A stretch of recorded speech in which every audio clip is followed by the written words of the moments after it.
In 2084, Mars Expedition 9 had one goal: to live and work on Mars for 90 days. It was the most advanced mission in human history at astronauts. 5 modular labs and 2 robotic rovers. By day 54, everything was going perfectly. They'd deployed new solar panels, gathered samples, and even made first contact with the next crew arriving in 6 months. Then the sun tried to kill them. Without warning, a Class X solar storm erupted. Screams, debris, collapsing towers. He'd stayed back to seal the biology vault, trying to save months of collected data.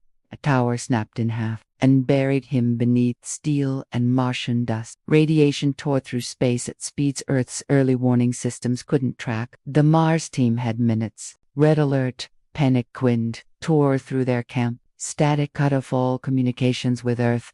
The crew scrambled toward the MAV, the Mars Ascent Vehicle. Commander Rehan Voss was the last to be seen.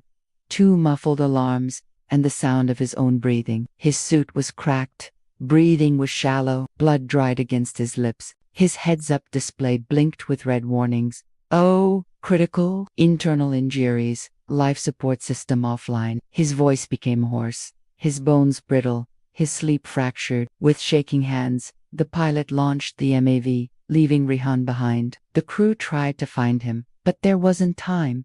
He awoke in silence, but he was alive and completely alone. He filtered ice from underground, burned anything he could to make fire, rewired power cores using broken antenna coils, even recreated an oxygen loop from salvaged algae tanks. Inside, everything was in ruins. The emergency systems had failed. The water tank had ruptured. Radiation levels were rising. His sister, his childhood. He dragged himself through red sand, body half limp, finding shelter inside the Rectab module. Mars was quiet, but not peacefully quiet. It felt like it was watching. The first few weeks were mechanical. Rehan scavenged solar panels and batteries, built a greenhouse dome using broken rover arms and parachute fabric. But as the weeks turned into months, he began to change. Sometimes, at night, he would hear whispers through the dead-cum system, static that spoke.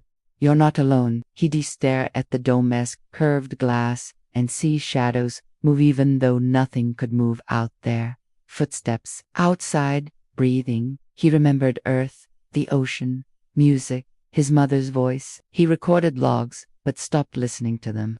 His voice no longer sounded human. He sent a single signal, no words, just pulses, a whisper into the dark.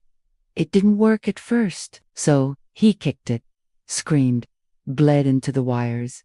One morning, his bed was moved. He lived alone. He started dreaming of things beneath the surface, dark tendrils pulsing inside the crust, dreams of ancient beings trapped under Mars soil, watching, waiting. He began finding patterns in the dust, storm spirals, symbols, faces that vanished when touched. Rehan began talking to a cracked helmet, his only companion. He named it Sasha. He told it stories, told it about Earth. Sometimes Sasha spoke back, then opened. They found Rehan there, unconscious, wearing a suit unlike anything they had ever seen. It shimmered like liquid. His body glowed faintly. His vitals were enhanced. He celebrated one birthday by burning a nutrient bar and singing happy birthday with a voice so hollow it scared even him. He cried once, and the tears floated in zero-G condensation like ghosts in the air. Only once, alone beneath the stars, did he speak.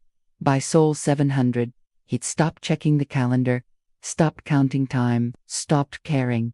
His last plant died in silence, and they showed me what's under the surface. They didn't save me because I'm special.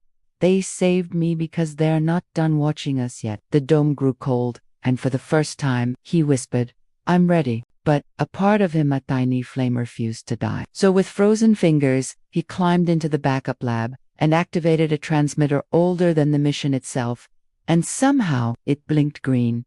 And the doc whispered back, on Sol 732, something changed. The wind stopped. The red sky turned gray, and every system inside the dome turned on at once. He ran outside. Above the horizon floated a ship, pitch black, smooth, silent. No thrusters, no landing gear, no lights, just presence. His skin prickled. It knew him. It had no flag, no logo, no lights. It hovered. Rehan stared at it, and it stared back. He didn't speak, didn't ask who or what. He stepped inside. It was warm, and then dark. 3 nights later, on Earth, a farmer in Nevada saw something fall soundless into his field. NASA was called, but no one could explain his return. No ships entered orbit. No launches were recorded. No agency took credit. When the Mars crew saw him, they wept. But Rehan said nothing. Not about how he survived. Not about who brought him back. They're ancient.